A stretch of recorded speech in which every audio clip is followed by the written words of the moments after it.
किसी शायर ने क्या खूब कहा है, अगर पूरी शिद्दत से किसी चीज को चाहो तो सारी कायनात आपको उससे मिलाने में जुट जाती है। कुछ ऐसा ही चरितार्थ हो रहा है बिहार बोर्ड के टॉपर हिमांशु राज के साथ। दरअसल इस साल बिहार बोर्ड की मैट्रिक परीक्षा में रोहतास जिले के नटवार के जनता हाई स्कूल से हिमांशु राज ने 96.20% अंक हासिल कर बिहार में पहला स्थान प्राप्त किया, जिसके बाद हिमांशु ने पत्रकारों के सामने अपने आगे के लक्ष्य को जाहिर करते हुए बताया कि वह सॉफ्टवेयर इंजीनियर बनना चाहते हैं। लेकिन हिमांशु के पिता सब्जी बेचकर अपने घर का पालन पोषण करते हैं। ऐसे में हिमांशु के लिए उनका लक्ष्य मुश्किल लग रहा था। ऐसे में अब हिमांशु के चाहत को देखते हुए लोग मदद को हाथ बढ़ाने लगे हैं। मुझे बहुत खुशी महसूस हो रही है कि मैंने बिहार टॉप किया है और मेरे साथ साथ मेरे माता पिता को भी खुशी महसूस हो रही है, सभी लोगों को। मेरी हॉबी जो है सॉफ्टवेयर इंजीनियर बनने में। हालांकि हिमांशु की स्थिति और उसके दृढ़ निश्चय को देखते हुए ना ही कोई विधायक ना ही सांसद बल्कि डेहरी से युवा समाज सेवी समीर दुबे ने हिमांशु के लक्ष्य को सफल बनाने के लिए सहयोग देने की बात की है। समीर दुबे ने कहा है कि हिमांशु राज्य के सपनों को पूरा करने में पूरा मदद करूंगा, जिसके लिए हिमांशु को वाराणसी के आईटी कोचिंग में निःशुल्क शिक्षा दिलवाऊंगा। इसके लिए संस्थान से बात हो चुकी है। इसके साथ ही समाज सेवी समीर दुबे ने न्यूज़ 111 संवाददाता रोहित से खास बातचीत की, जिसमें उन्होंने हिमांशु को लेकर कई और बात भी की। स्वागत है आप सभी का न्यूज़ 111 में। मैं हूं आपके साथ रोहित और हमारे साथ मौजूद हैं डेहरी के युवा समाज सेवी समीर जी। आइए हम उनसे कुछ बात करते हैं। पहले तो आपका न्यूज़ 111 में आपका स्वागत है। बहुत बहुत धन्यवाद भाई रोहित जी। और सबसे पहले मैं धन्यवाद देना चाहूँगा इस चैनल को जिसका नाम है न्यूज़ 111। इन्होंने अपना बहुमूल्य समय निकालकर आपको मेरा साक्षात्कार करने हेतु आपको मेरे पास भेजा है। तो समीर जी ने बिहार के सबसे अच्छे अंक लाने वाले हिमांशु राज जो रोहतास जिला के लड़के हैं और उन्होंने उनके लिए कुछ ऐलान किया था और आइए हम उनसे बात करते हैं कि आखिर क्या क्या इन्होंने उसके बारे में कहा है। इनसे बात करते हैं। आपने हिमांशु राज के बारे में कुछ ऐलान किया है, क्या कहना चाहते हैं?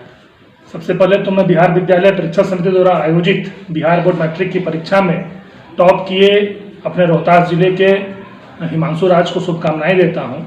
और जब मैंने ये जाना कि अपने रोहतास जिले का नाम एक लड़के ने पूरे बिहार में सर्वोच्च स्थान प्राप्त करके रोशन किया है, सबसे पहले मैं उसको बधाई दी। और बधाई संदेश देने के दरमियान जब मैंने उनसे पूछा कि आप अपने जीवन में आगे और क्या करना चाहते हैं और कैसे आगे की पढ़ाई करनी चाहते हैं, तो हिमांशु ने बताया कि वो IITian बनकर सॉफ्टवेयर इंजीनियर बनना चाहता है। तो मेरे मन के अंदर एक विचार आया कि IITian कोई व्यक्ति तभी बन सकता है जब उसको बेहतर कोचिंग बेहतर व्यवस्था दी जाए, क्योंकि IITian बनना बहुत आसान नहीं। अगर आप देखें तो भारत की कठिनतम परीक्षाओं में से IITian की जो परीक्षा होती है इसका नाम AITFL होता है। आप कई सारी परीक्षाएं जो इंजीनियरिंग की होती हैं वो बहुत आसान नहीं है। तो जनरली हमने जब देखा तो मैंने पाया कि हिमांशु को इसमें व्यवस्थित रूप से कुछ व्यवस्था देने की ज़रूरत है।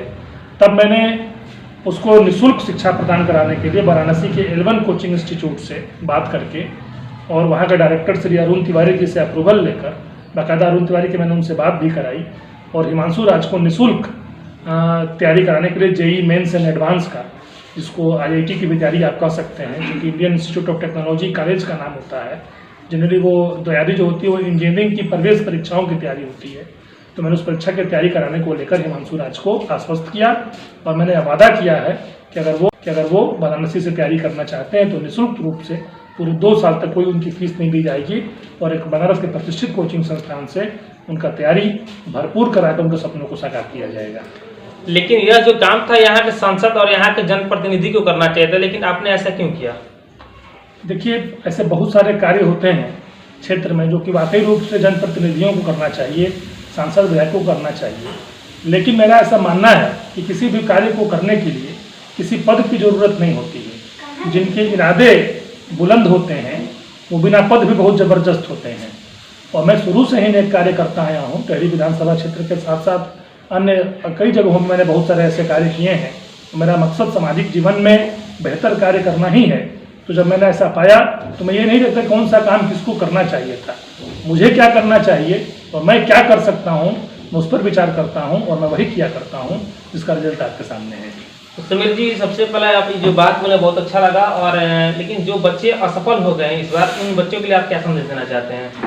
फिलहाल जो बच्चे बिहार बोर्ड की मैट्रिक की परीक्षा में असफल हो गए किसी कारणवश, चूँकि असफलता कई सारे कारण हो सकते हैं। असफलता यह साबित करती है कि सफलता का प्रयास पूरी निष्ठापूर्वक पूरी श्रद्धा के साथ नहीं हुआ, तभी कोई व्यक्ति असफल होता है।